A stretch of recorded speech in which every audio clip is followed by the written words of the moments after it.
नमस्कार दोस्तों, स्वागत है आपका प्रीलिम्स इन आंसर में। और आज है तारीख 1 अगस्त 2024। तो ये हमारा एक नया इनिशिएटिव है जो कि आज लेट हो गया थोड़ा, लेकिन रोज़ ये कंटिन्यूसली आएगा सुबह 7 बजे। तो आप इसको ज़रूर देखें, क्योंकि इसमें मैंने टू द पॉइंट कवर किया है। ना कि बड़ी बड़ी कोचिंग्स होती है, उसने तो पता नहीं एक्स्ट्रा इन्फॉर्मेशन क्या क्या रख देते, लेकिन वो काम की नहीं है ना हमारे यूपीएससी के लिए। मैं वही इन्फॉर्मेशन डालूंगा, वही कंटेंट डालूंगा जहाँ से क्वेश्चन आएगा। ऐसे फालतू की इन्फॉर्मेशन नहीं डालूंगा, क्योंकि अगर मैं फालतू की इन्फॉर्मेशन डाल दूंगा तो आपके ऊपर बर्डन आ जाएगा। जैसे कि मैंने यूपीएससी के बारे में बताया है यहाँ पे इसमें, तो इसमें मैंने 7 पॉइंट में सारों को पढ़ा दिया है, बता दिया है कि ये होता है। अब उसमें फालतू की भी इंफॉर्मेशन ऐड कर देते हैं, ये वो, लेकिन वो मेरे हिसाब से इतनी इम्पोर्टेंट नहीं है। जो इन्फॉर्मेशन चाहिए वो मैंने इसमें इंक्लूड कर दी है, तो आप इसका ज़रूर बेनिफिट ले सकते हैं। तो फर्स्ट हेडलाइन हम देखते हैं इंडियन एक्सप्रेस की, जिसमें ये बताया गया है कि जो लैंडस्लाइड हुई है केरला के वायनाड में, तो वहाँ पर 200 से ज़्यादा लोगों की डेथ टोल इंक्रीज़ हुआ है। तो ये बहुत ही दुर्भाग्य है हमारे लिए, और ये बड़ी शोकपूर्ण न्यूज़ है। तो this is concerning there is a not a soul left at landslide ground zero massive rescue operations. 174 लोग तो अभी फंसे हुए भाई। भगवान से प्रार्थना करते हैं कि वो भी जिंदे रहे और आगे से ऐसी ना हो चीज़ें, इसलिए हमें कुछ कदम उठाने पड़ेंगे। तो ये भी बात आपको देख लेनी है कि इसके बारे में हम देखेंगे लैंडस्लाइड्स क्या होता है। और यहाँ पर एक छोटी सी और न्यूज़ दिखाई दे रही होगी आपको। Hamas chief killed in Tehran, Iran was revenge on Israel. जो कि हमास का चीफ था इस्माइल हमीउद्दीन, ऐसे नाम था उसका। तो वो ईरान गया था। तब क्या हुआ, जो इसराइल ने है ना, उसने क्या किया कि उसके ऊपर एक ड्रोन से बम डाल दिया, जिससे इनकी मौत हो गई। अब ईरान क्या कह रहा है कि हम इसका बदला लेंगे इसराइल से। तो पहले भी आपको पता है कि ईरान ने अटैक किया था इसराइल पर। तो ये बात भी आपको याद रखनी है कि इसको कहाँ पर मारा था, तेहरान कहाँ पे, ईरान। ये लोकेशन में याद रखनी है, तेहरान ईरान की लोकेशन है। ये से पूछ लेगा तेहरान अफगानिस्तान की है, पाकिस्तान की है, तो तेहरान आपको ईरान की लोकेशन है। ये बात आपको याद रखनी है। लैंडस्लाइड्स के बारे में पढ़ेंगे अगले टॉपिक में। ये द हिंदू की हेडलाइन भी ऐसी भी है, death toll crosses 200, Ismail Haniyeh है of Hamas killed in Iran. ये हो गया। अब देखिए यूपीएससी ने जो पूजा खेड़ेकर थी उसको, उसका कैंडिडेट डिबार्ड कर दिया उसको, क्योंकि उन्हें क्या कि फेक डॉक्यूमेंट्स और जो ओबीसी के फैक्ट सर्टिफिकेट है उनको यूज़ करके वो आईएएस बनी थी। और जो मेंटली इल के रूप में भी उन्होंने एक सर्टिफिकेट प्राप्त कर लिया था फेक तरीके से, उसको भी यूपीएससी ने नेगलेक्ट कर दिया है। मतलब कि उसको कैंसिल कर दिया है कि आप नहीं रह सकते, आपका कैंडिडेट हम कैंसिल कर रहे हैं। तो ये न्यूज़ हमारे लिए इम्पोर्टेंट नहीं, हमारे लिए इम्पोर्टेंट है यूपीएससी। उसके बारे में डिस्कस करेंगे। तो ये हो गया। अब हम देख लेंगे कि हम क्या क्या डिस्कस करेंगे आज। तो सबसे पहले एक एंशिएंट हिस्ट्री की हम टर्म डिस्कस करेंगे जिसका नाम है श्रेणी। और दूसरा टॉपिक होगा वो होगा यूपीएससी के बारे में। तीसरा टॉपिक होगा लैंडस्लाइड्स के बारे में। और चौथा टॉपिक होगा तरंग शक्ति। और पांचवा टॉपिक होगा एक संबल स्कीम है जो न्यूज़ में आई है अभी, उसके बारे में डिस्कस करेंगे। और फाइनल में कंक्लूजन हम वो डिस्कस करेंगे। तो चलिए बिना किसी देर किए हमारे टॉपिक्स पर। तो फर्स्ट हमारा टॉपिक है, आपको पता है फर्स्ट हमारा टॉपिक है जिसका नाम है श्रेणी। तो श्रेणी क्या चीज़ है इसके बारे में हम देखें तो ये आपको यहाँ पर फोटो दिखाई दे रही होगी। इसमें आप देखिए कि जो ये लोग हैं, जो ये पर्सन्स है, ये सेम कार्य कर रहे हैं, एक ही कार्य कर रहे हैं।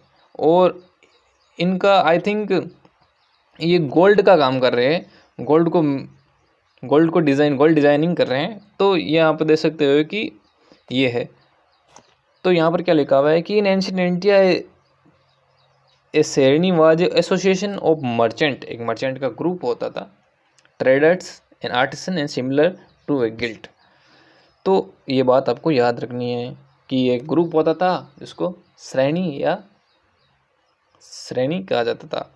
तो श्रेणी was often made of people who worked in the same trade and activity. ये बात आपको याद रखनी है कि सेम ट्रेड एंड एक्टिविटी होनी चाहिए तभी वो श्रेणी कहलाएगी। मतलब ये फर्स्ट श्रेणी, सेकंड श्रेणी होता नहीं है, श्रृंखला, श्रेणी मतलब श्रृंखला। तो ये हो गया। अब आपको एक चीज़ नोट करनी है जो कि बहुत इंपॉर्टेंट है, वो है ज्येष्ठा या फिर जातका। ये क्या होता था? जथा ये क्या होता था? मतलब कि जो हेड होता था, कौन?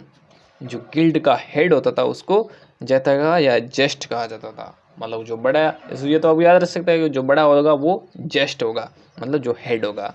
तो ये बात आपको याद रखनी है। देख लो मैंने यहाँ पर कितने, सिर्फ 3 लाइन में श्रेणी को समझा दिया है और आपको इतना ही याद रखना है भाई साहब। इससे ज़्यादा इन्फॉर्मेशन आपको याद नहीं रखनी है, क्योंकि आप याद ही नहीं कर सकते। अगर आपके पास ज़्यादा इन्फॉर्मेशन हो जाएगी तो आप याद कैसे करोगे? ज़्यादा मटेरियल हो जाएगा तो आप रिवाइज कैसे करोगे?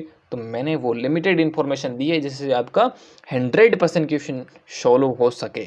तो ये मेरा एक इनिशिएटिव है और यही टारगेट है। मैंने बहुत कोचिंग होते हैं कि जो प्रीलिम बूस्टर के और भी कई कोचिंग्स है जो आपने न्यूज़ डिस्कशन डालती है, लेकिन वो क्या है कि एक लिमिटेड नहीं है, वो अनलिमिटेड कंटेंट दे देते हैं जो कि हमें याद नहीं होने वाला भाई साहब। तो ये बात आपको याद रखनी है। श्रेणी क्या होती है? एक मर्चेंट का एसोसिएशन होता है, ट्रेडर का भी हो सकता है और आर्टिसंस का भी एसोसिएशन हो सकता है, और गिल्ड का हेड होता है जाथका और ज्येष्ठा। तो ये बात आपको याद रखनी है। ठीक है, आगे चलते हैं हम। तो दूसरा हमारा टॉपिक है यूपीएससी के बारे में। अब आप देखिए यहाँ पर मैंने यूपीएससी के लिए सिर्फ 7 लाइन में इसको कंक्लूड कर दिया है कि ये चीज़ होती है। तो आपको यही 7 लाइनें याद करनी है, यही रटनी है आपको। इससे से बाहर आपको कुछ नहीं करना है। प्री के लिए, मेंस के लिए आप कर सकते हो, लेकिन प्री के लिए आपको बस ये इतने फैक्ट याद रखने हैं। इनसे ही क्वेश्चन आएगा तो इनसे हो जाएगा 100%। तो सबसे पहले क्या है कि यूपीएससी एक कॉन्स्टिट्यूशनल बॉडी है। ये आर्टिकल 315 से 323 पार्ट जो 14 है उसमें है, और सेंट्रल रिक्रूटिंग एजेंसी है। ये बात आपको याद रखनी है। अपॉइंटमेंट किसके द्वारा होती है? जो चेयरमैन होता है वो प्रेसिडेंट के द्वारा होती है। उनका टर्म कितना होता है? 6 साल टर्म होता है और 65 ईयर एज तक होता है। कोई भी पहले हो सकता है, तो आप उसमें रिटायर हो सकते हो। मतलब कि कोई भी अगर 6 साल कंप्लीट हो गए तब आप रिटायर हो सकते हो, 65 साल पहले हो गए तो भी आप हो सकते हो। कंसोलिडेट फंड ऑफ इंडिया से इसको फंडिंग मिलती है। ये बात आपको याद रखनी है। जो 7 नंबर पॉइंट है, no reappointment possible for chairman. तो ये बात आपको याद रखनी है। तो 2 टॉपिक हो गए, हम अगले टॉपिक पर चलते हैं। हमारे अगला टॉपिक है लैंडस्लाइड्स। लैंडस्लाइड्स क्या होती है कि the landslide is the rapid downward movement of the rock. मतलब कि ऊपर से जो रॉक्स है, जो पहाड़ों पर रॉक्स है, वो ग्रेविटी के कारण नीचे जो प्लेन एरिया है वहाँ पर आ जाए तो उसको लैंडस्लाइड्स कहते हैं। एक आपको रिपोर्ट याद रखनी है जो कि आप मेंस में कोट कर सकते हो और यूपीएससी प्रीलिम्स में भी पूछ सकता है कि सबसे ज़्यादा लैंडस्लाइड्स कहाँ पर आते हैं। तो इसरो की रिपोर्ट है कि फर्स्ट रैंक पर है रुद्रप्रयाग जो उत्तराखंड में, वहाँ पर सबसे ज़्यादा लैंडस्लाइड्स आते हैं। और दूसरा पॉइंट आपको याद रखना है, 5th स्थान पर आता है वायनाड जो कि केरला में है। वहाँ पर जो कि अभी कल ही लैंडस्लाइड हुई है और 200 लोगों की जान चली गई है और 174 peoples are left missing. Reason क्या होता है? हैवी रेनफॉल होती है, earthquake, volcanic activity, erosion, human activities etcetera. ये आपको पढ़ लेना है। ये मेंस का कंटेंट है, ये आपको पढ़ लेना है। कहाँ पर? मैं आपको ये PDF royal IAS Telegram channel पर प्रोवाइड करवा दूंगा। तो ये बात आपको याद रखनी है। अगले टॉपिक पर चलते हैं हमारे, जो कि ये तरंग शक्ति एक्सरसाइज। ये किसके बीच में है? ये बात आपको याद नहीं है। 2 फेज़ में हो रही होगी, जो कि तरंग, ये स्पेसिफिक बात आपको ये ऐसा स्टेटमेंट आ जाएगी तरंग शक्ति सिर्फ फ्रांस के बीच में है, तो ये स्टेटमेंट प्योरली रॉन्ग होगा। तो ये एक्सरसाइज एक मल्टीलेटरल एक्सरसाइज है। मतलब कि एक्सरसाइज किस लिए हो रही है? तरंग शक्ति, कोऑपरेशन एंड इंटरऑपरेबिलिटी। ये तो आपको एक यूनिवर्सल पॉइंट है। किस लिए हो रही है? कोऑपरेशन एंड इंटरऑपरेबिलिटी के लिए हो रही है। फर्स्ट फेज होगा वो कहाँ पर होगा, सुल्लूर इन तमिलनाडु, जहाँ पर कितनी कंट्रीज होगी, 4 कंट्री होगी। कौन कौन होगी, France, Germany, Spain and UK with their asset, मतलब कि जिनका भी जो एक्सरसाइज में मटेरियल है, कौन सा मटेरियल जो डिफेंस में यूज़ होता है वो होगा। तो ये बाहर से कंट्री आएगी और इंडिया भी इंक्लूड है इनमें। तो ये बात आपको कहाँ पर होगी, ये सुलूर तमिलनाडु में होगी। सेकंड पोस्ट होगा जो जोधपुर में होगा हमारे, इसमें भी India, Australia, Bangladesh, Greece, Singapore and UAE and USA with their asset. किस लिए हो रही है एक्सरसाइज, इंडिया चाहता है कि उनका आत्मनिर्भर भारत है उसको वो शोकेस करे। तो ये बात आपको याद रखनी है। तो अगला टॉपिक हमारा होगा वो होगा संबल स्कीम। संबल स्कीम क्या है, इसके बारे में आपको जानकारी होनी चाहिए, क्योंकि यूपीएससी जो वोमेन से रिलेटेड क्वेश्चन होते हैं, जो टॉपिक होते हैं उनके बारे में ज़्यादा कंसर्न रहती है और वहाँ पर क्वेश्चन आ सकता है। तो किसके के द्वारा लॉन्च की गई, ये आपको याद रखना है कि ministry of women and child development for empower women and ensure the safety and security. ये वुमेन की सेफ्टी एंड सिक्योरिटी के लिए लॉन्च की गई है। सब स्कीम किसकी है, अम्ब्रेला स्कीम, जो कि मिशन शक्ति के अंडर आती है ये स्कीम, ये बात आपको याद रखनी है। वुमेन हेल्पलाइन नंबर जारी किए गए हैं 181 women helpline number which are toll free emergency and non emergency response system के तहत काम करते हैं। तो कितना टाइम लगा मेरे को, 11 मिनट में मैंने आपको 5 टॉपिक बता दिए हैं जो कि आपको आसानी से याद हो सकते हैं। तो मेरा टारगेट रहेगी 15 मिनट से कम टाइम में आपको 5 टॉपिक मैं करवा दूं टेली के, जिससे कि आपको भी कॉन्फिडेंस आ जाए और आपका 5 टॉपिक डेली कवर हो जाए। ये पीडीएफ मैं आपको टेलीग्राम चैनल पर प्रोवाइड कर दूंगा, वहाँ पर आप क्लिक करके इस पीडीएफ को प्राप्त कर सकते हैं। तो लास्ट में मैं आपको कहना चाहूँगा थैंक यू इस सेशन को ज्वाइन करने के लिए, जो कि लगभग 13 मिनट का है। तो इसको आप अपने बैचमेट के साथ शेयर कीजिए, अपने दोस्तों के साथ शेयर कीजिए। और ये हमारा चैनल नया है और आज से ये इनिशिएटिव स्टार्ट किया है हमने, तो इसको ज़्यादा से ज़्यादा लोगों तक पहुंचाने की कोशिश करें। अगर आप इस चैनल पर, रॉयल आइस चैनल पर नए हैं, तो इस चैनल को सब्सक्राइब भी जरूर कर दें। और अगर आपने टेलीग्राम चैनल नहीं ज्वाइन किया है, जहाँ पर मैं रेगुलर अपडेट देता हूँ और ये इसकी पीडीएफ भी वहाँ पर डालता हूँ, तो आप इस चैनल को भी ज्वाइन कर सकते हैं। तो बहुत बहुत शुक्रिया आपका थैंक यू सो मच।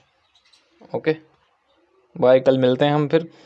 सुबह 7 बजे का ही टाइम रहेगा और एडिटोरियल डिस्कशन आई थिंक आज थोड़ा लेट हो जाएगा, और कल से हम रेगुलर करेंगे एडिटोरियल को, जो 10-10 बजे आ जाएगा regular. Okay thank you bye.